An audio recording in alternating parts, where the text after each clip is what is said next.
दशकों से देश विरोधी ताकतें भारत को कमजोर करने के लिए युवाओं को नशे के जाल में फंसाती रही है। लचर कानून, केंद्र, राज्य एवं विभिन्न संस्थानों के बीच समन्वय की कमी और जवाबदेही सुनिश्चित न होने से स्थिति गंभीर हो गई।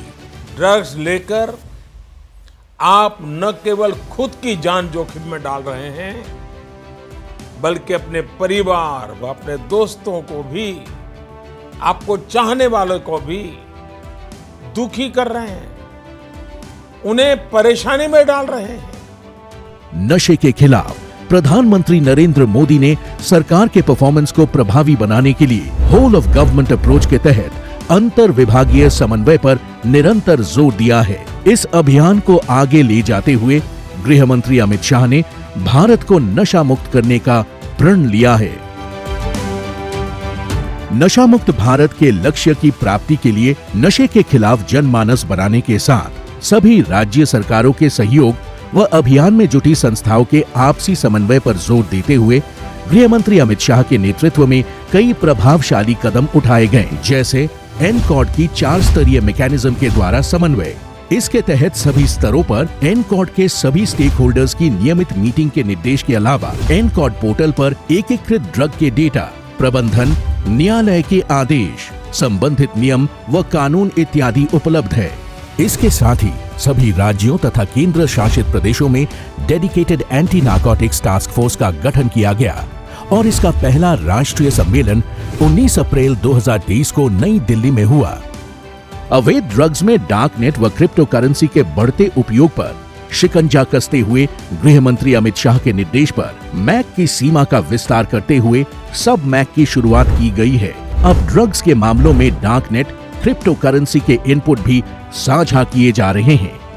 गृह मंत्री अमित शाह के निर्देश पर आपसी समन्वय के महत्व को देखते हुए नार्को संबंधित मैकेनिज्म में सभी केंद्रीय स्तर के स्टेक होल्डर्स तथा राज्य स्तरीय समिति में स्कूली शिक्षा और साक्षरता विभाग एवं डिपार्टमेंट ऑफ पोस्ट के बीच समन्वय को बढ़ाया गया है। साथ ही एनसीबी ने सभी गिरफ्तार नार्को अपराधियों पर एक एकीकृत डेटाबेस निदान भी तैयार किया है। अंतर्राष्ट्रीय ड्रग माफिया पर नियंत्रण के उद्देश्य से डीईए, एएफपी, एनसीए, आरसीएमपी जैसी अंतर्राष्ट्रीय एजेंसियों के साथ भी उचित समन्वय किया गया है। मोदी सरकार का मानना है, नशे के आदि युवा विक्टिम है, क्रिमिनल नहीं। इसीलिए इन युवाओं को नशे की गिरफ्त से निकालने और उनके रिहैबिलिटेशन के लिए जनता को साथ लेते हुए विशेष जन जागरूकता अभियान भी चलाया जा रहा है। जो मादक द्रव्यों का सेवन करते हैं वो बेचारे विक्टिम है। हमारा सिस्टम में नाटे उनको वापिस लाने का प्रयास होना चाहिए।